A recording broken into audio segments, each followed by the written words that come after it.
save my home. I hope we're not too late. Ladies and gentlemen, hello and welcome to Unit Lost. I am Stylosa, and which PVE event was the best? We've got Junkenstein's Revenge and we've got Uprising, and we're going to take a look at both of them in this video, and we're going to compare them, and we're going to see how the PVE has evolved, or even how it's sort of regressed. We're going to check this out in this video in detail. It's going to be beautiful, and then we're going to work out which event is actually the best event. But before we get into this video, go into the comments below and let me know what you think is the best event, and give me a good reason as to why. Don't just go, I think Junkenstein was the best because Junkenstein. No, let me know, ladies and gentlemen, why you would think that. Alright, well, what we're going to do in this video is take a look at a few different things. We're going to take a look at the map.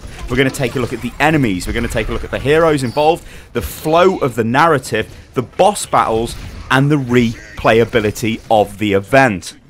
The map, let's talk about this. So, Junkenstein's Revenge, we got a, well, it was a slightly altered version of the second point on Eichenwald. Now, we basically stood at the door for the entire game, and, well, we went to war against various waves of Zomniks and various different bosses that spawned, and then the bosses would spawn again at the end of the fight, and we would have to kill them again to secure the victory. All we're doing in this game mode is stopping the Zomniks from destroying the door to gain entry to the Eichenwald castle, because that's where Junkenstein, well, he wants to blow it up. I mean, there was a whole comic which sort of gave you the backstory to this and everything that was going on. It was a fun comic, it was great. Junkenstein's Revenge has been hailed by most people as the best event the game has ever had, obviously before Uprising came out, which is its direct competitor. I think we're in no doubt here, ladies and gentlemen, that Junkenstein's and Uprising are the two best events in terms of actual playable content that this game has ever had. Well, maybe Lucio Ball, because we all know that is the greatest. That was the best brawl ever, ladies and gentlemen. Oh Lord. And then we look at Uprising. Uprising is King's Row, but it's the entire King's Row map. Now, what makes this way better than Junkenstein is you play in different areas of the map. Yes, you kind of do the same thing that you do when you play Overwatch. So you stand on a point to capture it effectively, but it was sort of like a horde defense mode. Then you move a payload through to the end. Yeah, that's great. But what they've done is they've edited the entire map. This is much more advanced than Junkenstein's Revenge ever was. However, Junkenstein's Revenge did...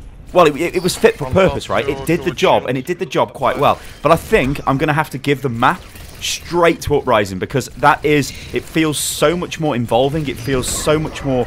I mean, yes, it's the first in-game lore event, but it just feels like a much better map to play on. It's bigger, it's more interesting, and it's just, I think, better design. So what about the enemies? Well, okay, Junkenstein's Revenge had a few different enemy types, and they just blindly walked towards you and you shot them and killed them, apart from the ranged ones, which would fire at you from the back, and that was kind of it. Yeah, they also died really fast as well, which actually was really satisfying. If you sit there as McCree and you're pinging those headshots, getting all those kills, it was really satisfying because you would just kill the bots. It was awesome. Or you were playing Soldier. Uprising, on the other hand, has got a lot of different normal enemy types. It feels more like a, dare I say it, ladies and gentlemen, like a World of Warcraft sort of dungeon, or like a Destiny PVE sort of dungeon, or Strike. I think they're called Strike missions, aren't they? Not a raid, because that's a bit different in Destiny, because they're quite interesting. It'd be great if they were in Overwatch. Anyway, moving on, ladies and gentlemen, moving on. So yeah, there was a lot of different enemies involved in this, which was good, and I thought was great. The time to kill them was much higher. It felt like you were actually killing normal players. I think, like, I played a lot as Tracer in the standard mode of the Uprising event, where you could only play as Reinhardt, Torbjorn, Mercy, and Tracer, and it would often take a complete full clip from Tracer just to even kill the smallest, like even the slicers. It was... and I kind of liked that, because they weren't sort of just exploding ridiculously. But on the other hand, Junkenstein's was quite satisfying to just blow them all away really fast. It was awesome. Whereas you don't generally get that with Uprising. But Uprising's got the major benefit here of a lot of different strategies that are involved. So when you get the detonators coming towards you, Reinhardt can charge them away. Tracer would focus fire on the troopers to take them out, because she could kill them really quick, and her blink would disrupt their targeting. You'd have maybe Reinhardt would focus on destroying the slicers with his hammer, or blocking their damage to the payload with his shield. The Bastion units, maybe Torbjorn would use a Molten Core on them. There was a lot of different enemies, and I think that made the event way more interesting. And like, just to go through the normal sort of mobs, the normal sort of event, it was more interesting. Whereas Junkenstein's, yeah, you kind of got a little bit bored of killing the same Zomniks over and over again. So I think I'm going to have to give the enemy variety easily to Uprising. So that's 2-0 to Uprising. Beautiful. The heroes involved, well, they were both 4-player co-op missions. I guess we could call them that. 4-player sort of horde mode in a way, although Uprising does have different types of objectives and stuff in place that you actually have to finish, so I guess a little bit different. But in terms of the heroes that you get to play, they both worked quite well. Like, Uprising gives you the chance to play as Reinhardt, Torbjorn, Tracer, or Mercy, and each one of them has a specific role. Mercy is just kind of Mercy. She's just there for the res and for healing, which is fine because you need the sustain. Tracer's there to do damage and disrupt the enemy. Reinhardt is there to protect the payload and charge big enemies away, like the OR-14s or the Bastion units or the detonators. And then you've got Torbjorn there as sort of the cleanup crew. So it was...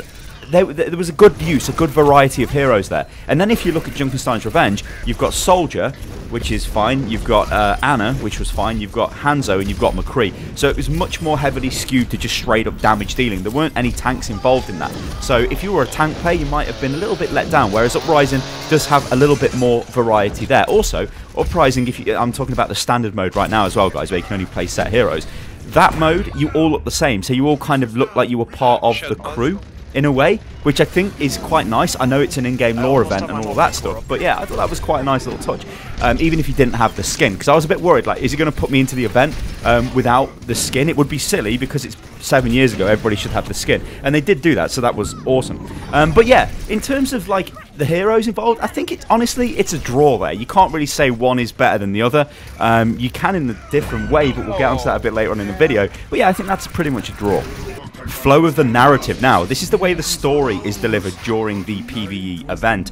Junkenstein's came out of nowhere. Like, one thing you've got to remember with Junkenstein's, this was the very first thing the first time this had ever been done with Overwatch. It was suddenly bang. I remember loading into it the first time with some of my friends, and when that intro popped up with Junkenstein laughing, and then this thing, the logo popped up, and it was like Junkenstein's Revenge. I was like, whoa, whoa! And the fact it was narrated as well by Reinhardt's voice actor, it was like it was really fun. It was like a roller coaster ride that would never been taken on before with Overwatch. Now, Uprising is a little bit different. Uprising gives you an intro cinematic, right, which you didn't get with Junkenstein. All we got for Junkenstein was a comic, and then we went straight into the event, and you just saw was hit straight away with a narrative inside the event.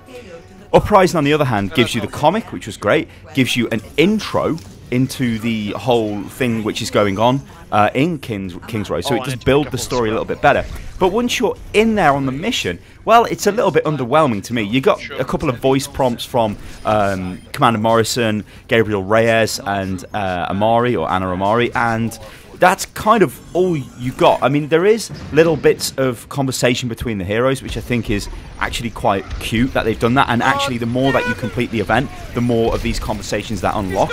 But I think I'm a bit biased here towards Junkenstein's Revenge, because that just sort of exploded into my face, for want of a better word. It was like, boom! And I was like, wow, this is awesome. And even the way, like, the bosses were introduced in Junkenstein's Revenge and all of that, I thought it was just, I don't know, it felt like it had more impact to me. But Uprising is a bit of a different one, so it's hard for me to say which is the winner here, because there isn't really a clear winner. So I'm probably going to have to say this is a draw again, which is a bit of a cop-out. But yeah, boss battles though, and this will not be a cop-out, ladies and gentlemen, because I was woefully disappointed with Uprising in this regard. It just sort of ends. There's no boss fight. So you've all played the event by now, and if not, you've probably seen videos of it on YouTube. So you go through the event, and you shut down the AA towers so you can land the payload. Then you escort the payload through to the power station entrance, which is the final point of King's Row. It blows the doors open in a very strange kind of way, but whatever. And then you go in there, and there are 4 OR-15s, which are reskins of Orisa, which is kind of weird, because like they're pretty much exactly the same as Orisa, and Orisa shouldn't like have existed then, because Efi's only just built Orisa, so her combination of weapons shouldn't really be there. But I think that's me thinking a bit too deep into it, because they've clearly just used it because it's Orisa, you know, whatever. And it was reskinned to look like one of the older models in OR14 instead of the OR15s that we've seen in the Numbani sort of teaser stuff for Orisa. Yeah, so what's my issue? Well, there just is no boss fight. In Junkenstein's Revenge, you get to fight Reaper, you get to fight Roadhog, you get to fight the Witch, so Mercy, and you get to fight Junkenstein, and then you get to fight them all at the same time at the end of the thing, and it's a much more, it feels way more accomplished. It's like, yes, we've finished it, awesome. Whereas, well, Uprising just sort of ends. And also the end screen of Uprising, well, that kind of annoys me a little bit, because it's like the defeat screen. It feels like you've lost. There's no sort of celebration. It's just, you kill the 4 OR14s, and then it's just, oh, you've won. It's like, okay, is that really the end of the event? And I bet all of you guys, the first time you completed the event, had the same reaction that I had, where it was like, what, that's it? Okay. So yeah, I'm going to have to give this totally to Junkenstein's Revenge. Completely destroyed Uprising in that regard. Replayability. I guess this is the final one. Like, which one is more replayable? I think Uprising is, by quite a long shot, because Uprising has one very powerful variation in its game mode, and that is the fact you can play any hero. That is such an awesome and clever change to this. I wish it was there for Junkenstein's Revenge, but it wasn't. It is definitely there for Uprising, and what this means is you can do all kinds of crazy stuff. You can have a really fun time playing different heroes, seeing how they work in that scenario, and I think it's such a great idea, that is. So in terms of replayability, I think it absolutely has to go to Uprising. Both of them had the same type of score system or leaderboard system, only you get 2 leaderboards for Uprising, because you've got the standard mode and you've got the all heroes mode. I think it was actually kind of funny to me, because I haven't completed it on legendary difficulty yet on the standard heroes mode.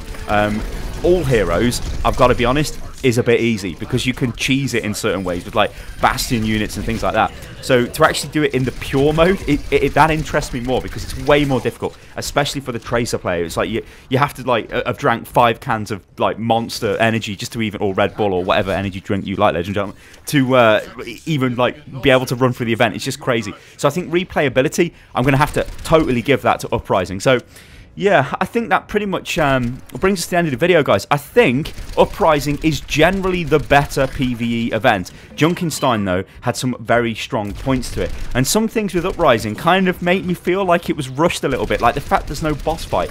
Like, even the trailer for Uprising shows you the OR15 at the very end in like a teaser fashion, like it's a boss.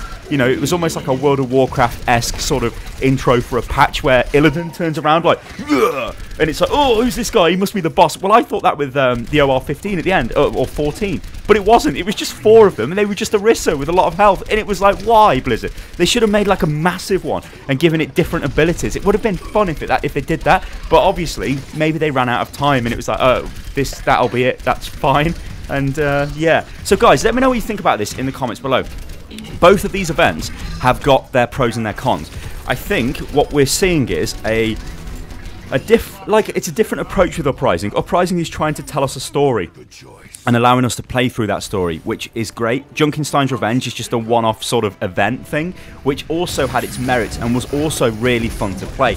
And it clearly had the better boss design by far and the better overall event sort of finisher, where like after you finish the event you felt like you've achieved something. You still feel like you've achieved something with Uprising, but it's just a little bit too abrupt at the end, I think. It's going to be very interesting seeing the next PvE event, because hopefully it mashes both of these together and we get a really good story-driven event with a great boss battle or multiple boss battles and different types of hero interactions. I think that would be absolutely awesome. Ladies and gentlemen, I've been Stylosa and this is Unit Lost, and this has been Junkenstein's Revenge versus Uprising. Which PvE event is better? You can follow me on Twitter, guys, which is @UnitLostGaming, and I'll catch you next time. Toodaloo.